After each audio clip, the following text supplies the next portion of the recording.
What is up, you lovely, beautiful shitheads? JJ back here from Up Your Bets with another free pick for it. Time's going to be in the NFL for Thursday, December the 9th. Game's going to be played between the Minnesota Vikings and Pittsburgh Steelers. Current betting spread is Vikings -3, total 43.5.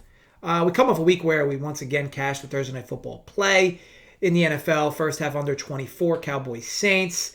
Once again, though, drop the college football play from a Friday. What's crazy is these NFL Thursday night vids are hitting actually over 70%. And the Friday CFB vids are worse than 40. I guess it turns all around into positive, but head scratching nonetheless. Good news is no Friday CFB this week. So yay. I don't know why the numbers have been that way, but you just kind of ride through the ebbs and flows. A fun little sweat too last Thursday from that Cowboys Saints game as well.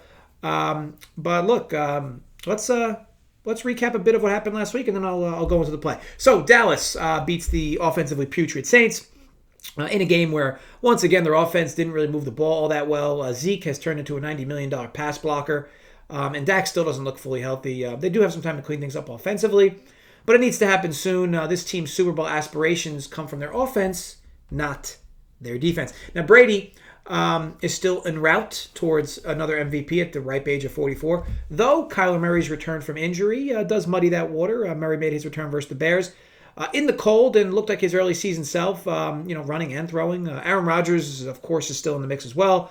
So these last 4 to 5 games likely decide that award. The Bengals reminded folks just how susceptible that secondary is, and the Chargers reminded folks just how good they can be at times.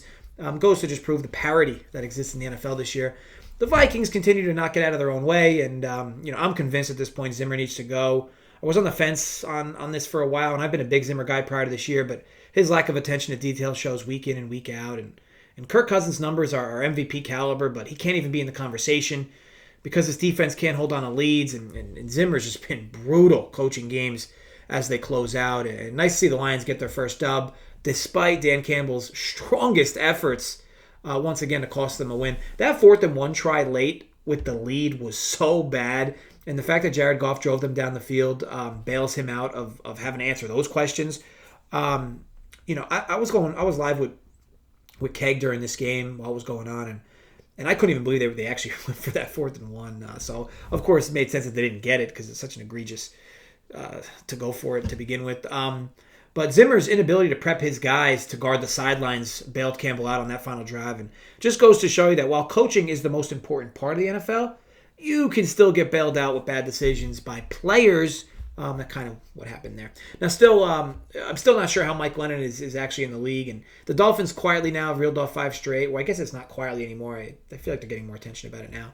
Now they're going to host the Jets. The Dolphins then go at the Saints with no quarterback and at the Titans with no offensive playmakers before they host the Patriots in the season finale. Still a long ways away, but not insane to think this team could end the year with 9 straight wins after starting 1-7. Speaking of winning streaks, Washington's quietly reeled off 4 in a row.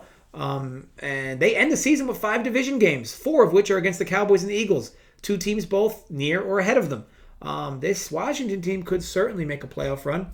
Minshew Mania is back in our lives. He gave this Philly offense some life through the air. Granted, it was the Jets, but Minshew looked good throwing the football, as he has at times, is right. Jalen Hurts is definitely better for this team offensively at the quarterback position, but Minshew proved to be a fruitful pickup, even if it was only for 1 week. Some may even say Minshew fucks. Not me, but some do, just saying. The Colts keep their playoff aspirations alive, but they have a tough journey from here to get in. The Colts are much like teams like the Chargers and even the Vikings, Cowboys, Bengals, Rams, where they aren't playing great football right now, but these are all teams that can knock any team out of the playoffs on any given day. Mercurial teams in that sense. Rams found their form against the Jags. Seahawks clearly, for whatever reason, aren't raising the white flag just yet. I find it so interesting in that game, right? So the Seahawks have had must-win games now for a few weeks in a row, and this is the game they decided to throw everything at the 49ers, the fake punt, the going for it, not going for it on 4th downs. Just wild in that sense. But look, win's a win. And look, I teased the Seahawks myself, so I was happy to see it. But just kind of wild, all things considered. The Steelers win in comeback fashion versus the Ravens, who did miss a 2-point try late. I'll be honest, I didn't mind the 2-point try at all by the Ravens. Harbaugh, of course, ate shit for it. But his defense had practically no one left, and they were getting shredded by the Steelers. who were able to take advantage in the second half. 2-point play for the win. Let's be honest, that play was there. Lamar just missed him in the flat there. The Chiefs continue to win games with defense, which is such a 2021 thing as it relates to strangeness. And last but not least, the Wind Bowl played between the Pats and Bills turned out to be a coaching gem from Billy B. I'll say this, that it speaks to his confidence levels in Mac Jones, which clearly isn't much, or at least not as much as folks may have thought he had in him. The Pats better hope for more poor weather games because they made it clear they will not win games with Mac Jones' arm. They have a great offensive line, and he is just purely a game manager for them. And I don't remember the last team that won a Super Bowl with a game manager. Again, credit to the Billy B and McDaniels coaching gem from them offensively. To just have the determination that we're just going to continue to run the football and stop us, I found actually quite interesting. And the Pats are now decent-sized favorites to close their division. A division that like 6 or 7 weeks ago was a 90+% chance for the Bills to win it. That wraps it up, folks. So let's talk some Thursday Night Football. My favorite look here.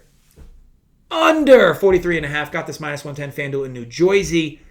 Look, as you folks may already know, the Vikings are my team. I do wear this gear every week or most weeks for these videos, so don't be like, oh, Vikings homer wearing his gear. Shut the fuck up. I wear this shirt and the hat almost every video. I do, though, consider myself the Vikes whisperer this year, as they've been a team I've gotten right plenty of times, whether it's picking them, fading them, betting their totals.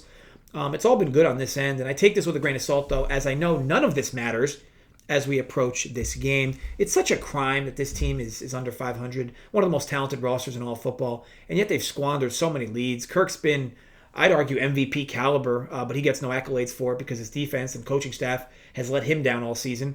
Justin Jefferson, a complete stud. I'd argue not only top 5, you can even argue he's the best receiver in football. Just an incredible talent. Ended up being a huge win for this GM.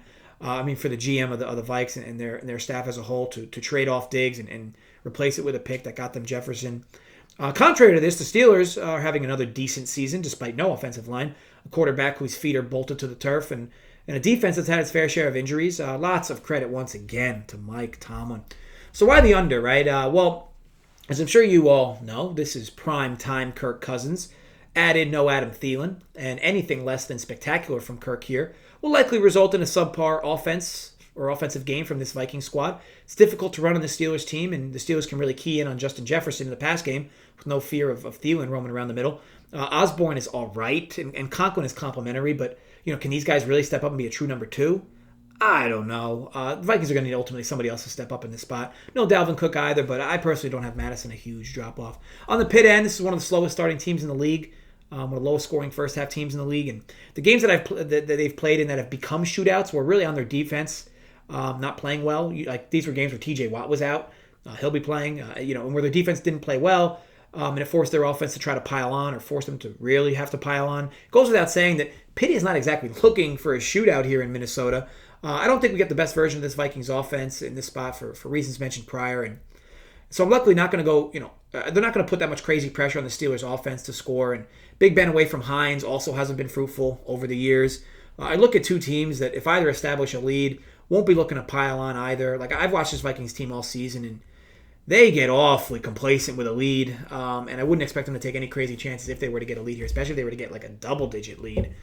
And overall, and look, this is a big game for both the Vikes and the Steelers, right? Because the Vikes are not totally dead from the playoff picture. I mean, unlikely, but not totally dead. And the Steelers can still, dare I say, steal the division. Overall, I got the depleted, we get the depleted Vikings offense here, led by Kirk Cousins, who's in his least favorite time slot. The sample's just grown way too large to ignore with Kirk Cousins in primetime action. I know he got his first win, I believe, last year or the year before. I'm not somebody who looks too much into these types of narratives, but again, sample size, a little too alarming for him. He's also missing Adam Thielen, as mentioned, and he's going to get a good pass rush here from Pittsburgh. The Steelers want to win grinded out games and only really step on the offensive gas when their opponent forces them to. And both teams have great field goal kickers, and this is in the dome, so they shouldn't think twice about going for it on kicking field goals on fourth down once in range. So yes, give me the under 43.5 -110 FanDuel in New Jersey. May the odds be ever in our favor. I want to thank you all for watching. If you enjoyed, thumbs up. Create some fake accounts more. thumbs up. If you did not enjoy, I hope your cock falls off. As always, drop comments below your thoughts on the vid. Let me know who you like for Thursday Night Football, right? Be sure to drop a comment either way, even if you don't want to post who you like. Maybe post who you don't like. Maybe post that you don't like me. Doesn't even matter. Drop a comment. Help out your boy. As always, we'll have a fun-filled weekend of content on this channel. Be sure to soak it all in. Of course, more NFL content, daily NBA videos, Spread Tower DFS crew, UFC from Jay. I'll be back with the Print Factory. I'll be back for the Print Factory on the Run Pure Sports channel, talking with the DFS crew through each NFL game for this upcoming week. It will be a quiet week for me in college football with no CFB except for the Army-Navy game. May do a video, may not. I'll be honest, I never bet that game, so you likely won't see a video from me. Fret not. Well, first of all, look, if you want to watch the Army-Navy game, I mean, go ahead and turn a bottle of syrup over instead. It's going to be basically the same thing. And fret not, though, because once bowl games kick off, we will be, I'll have plenty of videos for all the bowl games. So don't worry. Thanks again for watching. Be sure to gamble responsibly. Stay safe, folks.